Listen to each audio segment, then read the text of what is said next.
No, it's He not respects respect. It's terrified. He is terrified of you. You need to be terrified of me too. That voice belongs to one of the fastest men in NFL history. The hate Tyreek Hill receives traces back to a decade of arrests, investigations, leaked audio, and lawsuits that follow him from college to the present. To understand why everyone hates Tyreek Hill, we have to start where the story begins. The timeline that built the hate. Tyreek Hill is one of the most talented receivers to ever play in the NFL. He is also one of the most hated. And the question this entire story asks is simple: why? The answer is not about his speed. It is not about his touchdowns. It is about what has happened off the field, over and over, across more than 10 years. To see the full picture, you have to follow the timeline from the very beginning. It started in December 2014. Hill was 20 years old, a track and football star at Oklahoma State. He was arrested after an argument with his pregnant girlfriend, Crystal Espinal, who was 8 weeks along with their first child. According to the police report and Espinal's statements, Hill choked her, punched her in the face and stomach, put her in a headlock, and pinned her against a wall. She went to the ER with cuts and bruises on her face and neck. Hill was charged with felony domestic assault and battery by strangulation. Oklahoma State dismissed him from both the football and track teams. His college career at that school was over. In 2015, Hill pleaded guilty and received deferred adjudication, 3 years of probation, a fine, and anger management classes. In court, he said, "I did something wrong. I let my emotions get the best of me." He transferred to the University of West Alabama, kept dominating, and entered the 2016 NFL Draft. Many teams removed him from their draft boards entirely. This was after the Ray Rice scandal, and the league was under scrutiny. The Kansas City Chiefs drafted him anyway in the 5th round, 165th overall. Hill addressed the backlash directly. "I understand why fans are upset. It's my fault, and it's my mistake. I'm trying to be a better man." Then came 2019. By now, Hill was a Pro Bowl receiver. In March, police responded to his Overland Park home after reports involving his son, who was around 3 years old and had a broken arm. Both Hill and Espinal were investigated for child abuse. Custody was temporarily removed. Prosecutors declined charges, saying a crime likely occurred, but the evidence could not pinpoint who was responsible. Then the audio leaked. On April 25, 2019, during the NFL Draft, KCTV5 aired excerpts of a secretly recorded conversation between Hill and Espinal. In it, Espinal accused him of punching the boy and using a belt. Hill denied breaking the arm, but he also said the line that follows him to this day. No, it's not respect. It's terrified. He is terrified of you. You need to be terrified of me too. The Chiefs barred him from team activities. The NFL opened an investigation, and the public turned. The story did not end in Kansas City. After a trade to Miami, the incidents kept coming. A 2023 Marina altercation, a lawsuit from model Sophie Hall, a 2024 traffic stop that ended in handcuffs outside the stadium, and in 2025, domestic violence allegations from his estranged wife, Keita Vaccaro, listing 8 separate incidents. So the timeline is clear. The hate is not random. It is built on a record, but a record is just a list of dates. To understand why people hate Tyreek Hill, we need to go back to the very first chapter and look at what happened in college, because that is where the pattern began. The college arrest that started everything. In order to understand the reputation that haunts Tyreek Hill today, we need to take a careful look at the night in December 2014 that nearly ended his career before it ever started. Picture a 20-year-old phenom at Oklahoma State, a young man whose legs could outrun almost anyone on the planet. He had everything in front of him: a Division I program, a track career, and a future that scouts were already whispering about. And then, in a single night, all of it collapsed under the weight of his own hands. The relationship at the center of it was with Crystal Espinal, his girlfriend, who was carrying their first child. She was only 8 weeks pregnant when the argument turned physical, according to the police report and Espinal's own account. What unfolded that night was brutal and sustained. He allegedly choked her. He punched her in the face and in the stomach, the very stomach that held their unborn child. He put her in a headlock. He threw her around, described in chilling terms as being tossed like a rag doll. He pinned her against a wall. The aftermath was not hidden behind closed doors. Espinal walked into an emergency room with the evidence written across her body, visible cuts, bruises blooming across her face and neck, and a fear that the violence may have endangered the baby she was carrying.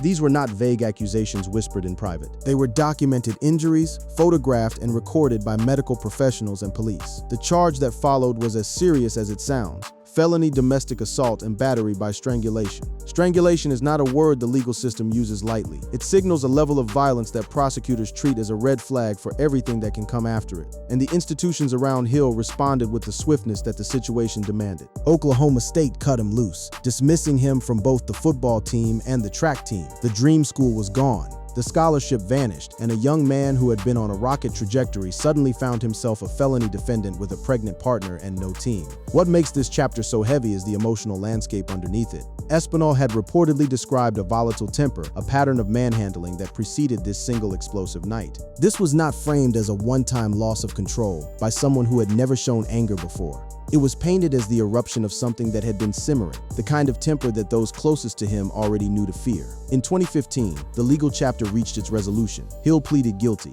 The court handed him deferred adjudication, 3 years of probation, a fine, and a mandatory enrollment in anger management classes. Standing before the judge, he offered words of remorse that would become part of his permanent record. "I did something wrong. I let my emotions get the best of me." It was an admission, a guilty plea, a confession in open court, an acknowledgement that his emotions had led him to do something wrong. For many fans, that confession became the foundation of everything they would later believe about him. Once a man admits to letting his rage spill onto a pregnant woman, every future allegation lands on already fertile ground. But Hill's talent refused to disappear. He transferred to the University of West Alabama, a tiny program a world away from the bright lights of Oklahoma State, and he kept doing the one thing nobody could take from him. He kept winning races and torching defenses. By the time the 2016 NFL Draft arrived, he was a genuine prospect carrying genuine baggage. That collision between undeniable talent and an undeniable criminal record set up the next great controversy of his career. Because when a man with a felony domestic violence conviction walks into the most scrutinized draft in modern league history, the question becomes not just whether he can play, but whether anyone should let him. And to understand the firestorm that surrounded his arrival in the NFL, we need to step into the draft room and the public reckoning that came with it. The draft gamble and the 2019 audio that shook the league. In order to understand how a college arrest grew into a league-wide controversy, we need to take a look at the moment the NFL had to decide whether Tyreek Hill deserved a second chance, and what happened when that gamble seemed to backfire.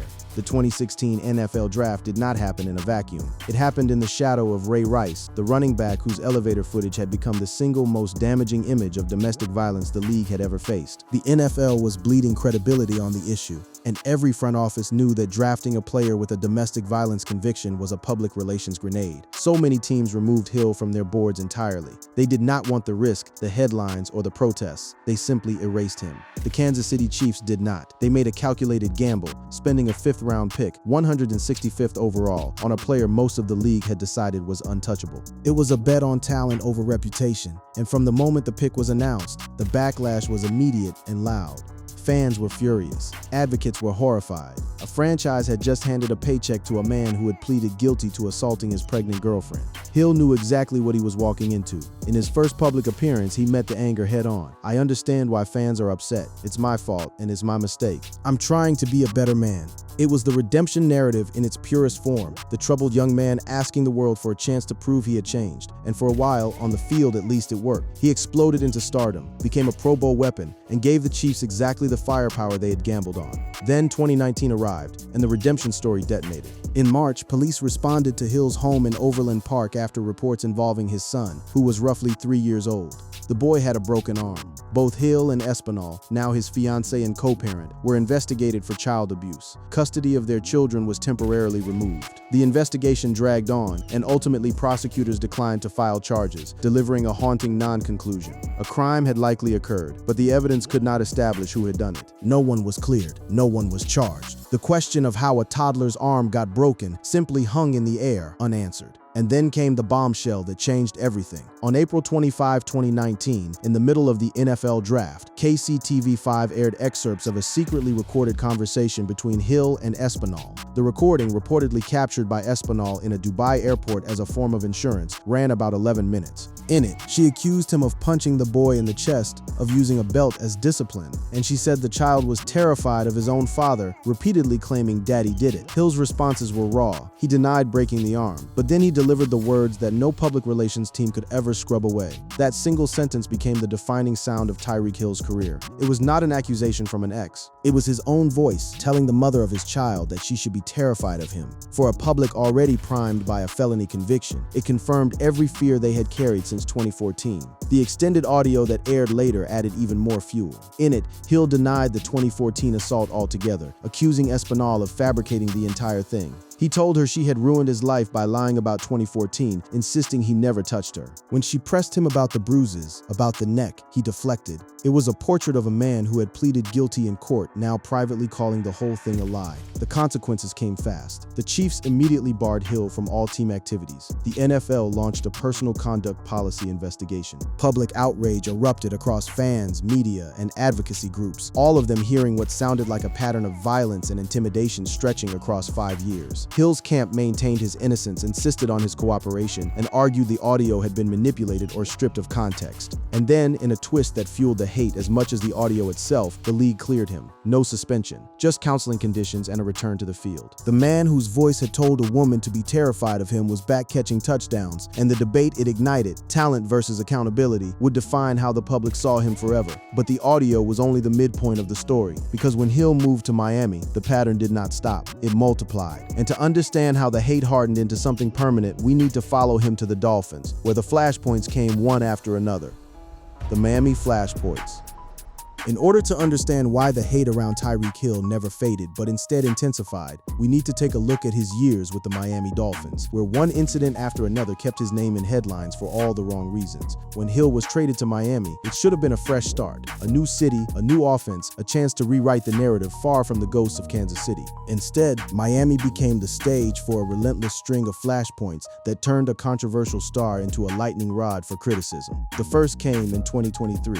Hill was investigated for battery at a marina, a dispute that was ultimately resolved through civil channels. On its own, it might have been a footnote, but it was only the opening act. That same year, a far more damaging story emerged, one that would drag through the courts for years. The accuser was Sophie Hall, a plus-size model and influencer with millions of followers. In 2024, she sued Hill over an incident at his mansion. According to her account, during a backyard football drill in 2023, she had knocked him back during the play, an embarrassing moment for a professional athlete being outmuscled in his own yard. Enraged, she alleged he shoved and tackled her with such force that he fractured her tibial plateau, an injury serious enough to require surgery and screws to repair. Hill's side told a completely different story. They claimed it was an accident, that she had simply tripped over his puppy. Two narratives impossible to reconcile. One a tale of wounded ego boiling over into violence, the other a clumsy stumble over a pet. The civil trial in 2026 ended abruptly. The assault and battery claims were dropped. The negligence claim was settled for an undisclosed amount, and Hill reportedly walked away with a flippant quip. "I'm going to Disney World." That single line, tossed off after a lawsuit alleging he had broken a woman's leg, captured everything his critics despised about him, the sense that consequences slid right off him, that he could laugh his way out of anything. Then came 2024, and a scene that played out on camera for the entire country to see. On the way to Hard Rock Stadium before a game, Hill was pulled over for speeding and reckless driving. What should have been a routine traffic stop spiraled into chaos. The body cam footage showed rapid escalation, with Hill bristling at the officers from the very first moment. The friction did not cool. It boiled over until the officers gave up on negotiation entirely. Get out of the car right now.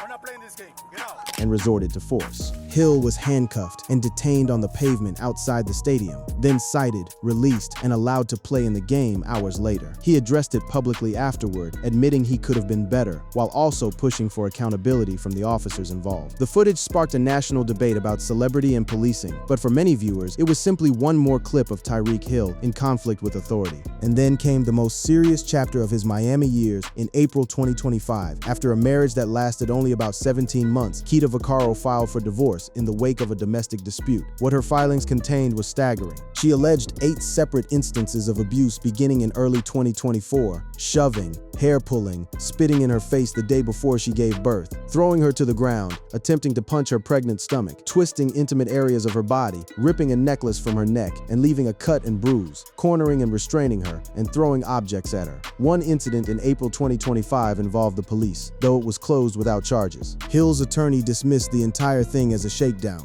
a money grab dressed up as abuse. The NFL opened yet another investigation, and the divorce settlement reportedly included significant financial provisions for Vaccaro, from monthly support to the use of his mansion. For anyone keeping count, the parallels were impossible to ignore. A pregnant partner, allegations of being punched in the stomach, a pattern that echoed 2014 with chilling precision more than a decade later. This was the moment the hate stopped feeling like it was about one bad night and started feeling like it was about a man who never changed. Yet the allegations alone do not fully explain the depth of the resentment, because plenty of athletes face legal trouble and still keep their fans. To understand why the public turned on Tyreek Hill so completely, we need to look beyond the courtrooms and police reports, at the persona, the attitude, and the public statements that shaped how the world decided to feel about him.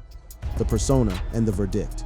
In order to understand why the hate around Tyreek Hill became something deeper than a reaction to any single allegation, we need to take a look at the man's public image, the way he carried himself, and the words he chose when the cameras were rolling. The legal record is only half of the equation. The other half is personality, and Hill's personality gave his critics plenty to work with. Beyond the allegations, his flashy persona rubbed people the wrong way. The sideline frustrations, the target complaints, the air of a diva who believed the world revolved around his production, all of it chipped away at any goodwill his talent had earned. Even his own teammates felt it. Tua Tagovailoa, his own quarterback, spoke openly about needing to rebuild trust with him, a remarkable admission about a man who was supposed to be his most reliable weapon. Nothing captured that diva reputation more than the moment he announced, on the sideline after a loss, that he was done with Miami. It was the kind of statement that turns a fan base against a player overnight. The public airing of an exit while the season was still alive. To his supporters, it was honesty. To everyone else, it was confirmation that Hill cared about Hill and little else. This is where the resentment found its real fuel.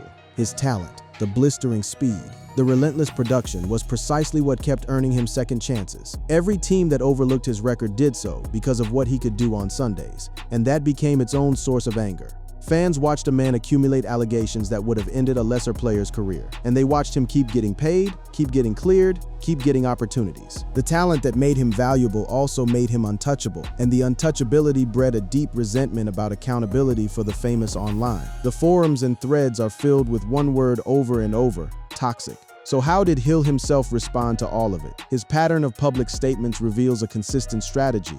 He acknowledges the past in broad strokes while denying the specifics. After the draft, he understood the fan anger and committed to growth. During the 2019 audio fallout, he issued full denials through his lawyers, emphasizing cooperation and family.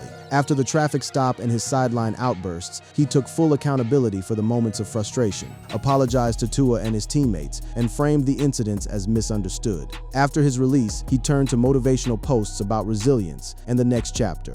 The through line is telling. Hill is willing to apologize for outbursts, for attitude, for the things that hurt his image on the field. But on the serious allegations, the domestic violence, the child abuse investigation, the abuse claims, the posture is denial, deflection, and lawyers. He emphasizes hard work, fatherhood, and moving forward. He rarely engages directly with the question of why so many people hate him, beyond pointing to performance pressures. And the consequences finally caught up with the talent. In 2025, Hill suffered a major knee injury, and in early 2026, the Dolphins released him. The release was a perfect storm: declining play, cap complications, and the accumulated weight of all that baggage. For the first time in his career, he was a free agent, and teams remained wary. The very thing that had always saved him, his on-field dominance, was no longer guaranteed to outrun his reputation. So we return to the question the title asked: why does everyone hate Tyreek Hill? The answer is not one thing. It is the accumulation. It is a felony domestic violence conviction at 20 against a pregnant girlfriend. It is a child abuse investigation that ended with a broken arm and no answers. It is a secret recording in which his own voice told the mother of his child to be terrified of him. It is a lawsuit alleging he broke a woman's leg over wounded pride, answered with a joke about Disney World.